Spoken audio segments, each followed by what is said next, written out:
how do you trust now? And then after the decision by the FBI, President Obama hits the campaign trail with Hillary Clinton. He had to know. Not to mention that she on Air Force One. Listen to this. Got to get your reaction to this. Fired up. You ready to go? Fired up. I'm fired up. Hillary got me fired up. She got me ready to do some work. That is absolutely disgraceful. It's hard to now believe. let's even take Comey at his word.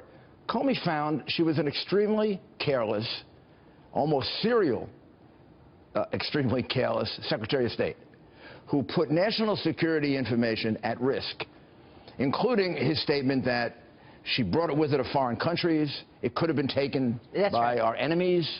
There were hostile actors in the vicinity that she was traveling. This man should be outraged at her if he really understood his job as President of the United States. If that were my Secretary of State, I'd never talk to her again.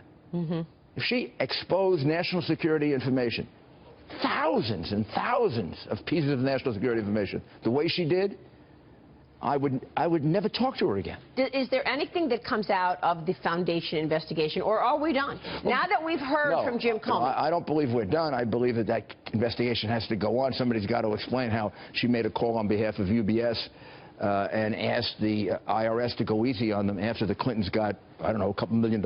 Or the Russian UBS, uranium deal. Where they got in the multiple millions. I mean, I have a list of about 12 contributions or speaking fees to Bill Clinton and actions by Hillary Clinton, the Secretary of State, favoring the organizations that gave her the money.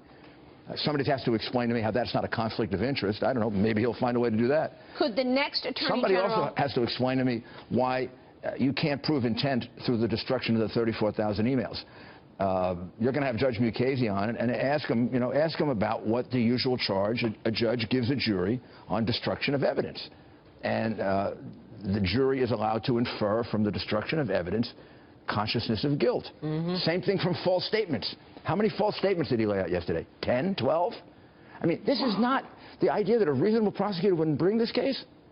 A prosecutor that took his oath of office seriously would have to bring this case. Well, I'm glad you mentioned that, because why would he say that yesterday? A reasonable prosecutor would not bring this case. How absurd.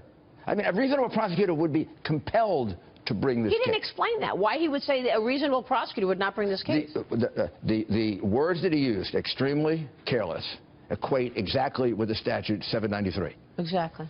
If you're going to talk your way out of that, that's a lot of talking you got to do. But to say that a reasonable prosecutor wouldn't bring this case, it would seem to me that an incompetent prosecutor wouldn't bring this case, or a prosecutor who had some other motive. But in 1988, I brought a racketeering case against the Teamsters Union, replaced the entire board. It cost the Republican Party the Teamsters endorsement, which they had had since Kennedy. I felt very bad doing it because I'm a Republican. Wow. Yeah. But I did it. I recommended a special prosecutor for my boss, the Attorney General. Not because I thought he was guilty, but because the law required me to do it, because I had to disprove his guilt. It's a crazy law. Lucky we got rid of it. But I did my job. When Geraldine Ferraro was named vice president, I got a certain degree of pressure to open an investigation of her husband. And I said, no, I won't do it. This should be above politics. You would think. You would think. And for somebody like Jim Comey, who has a background in the Southern District of New York, this is embarrassing to me. Would you consider going back to government? Are you going to be offered a role in a Trump presidency should he win? Well, as you know, I support Donald Trump. Yes. What I'm saying today has nothing to do with my support of Donald Trump. If these facts were about the Republican candidate, I would feel exactly the same way. I think I've proven that with my actions throughout my career. So I don't even want to talk about that. But I will make one point. The next Attorney General could reopen this investigation. I was going to ask you. And the next Attorney General should reopen this investigation because justice should be blind.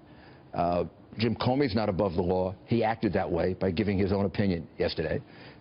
Mrs. Clinton is not above the law, although she's been above the law forever so far. Yeah. And she should be held to account for imperiling our national security. Mr. Mayor, good to have you on the program. Thank you so much for your insights this morning. Thank you. Mayor Giuliani.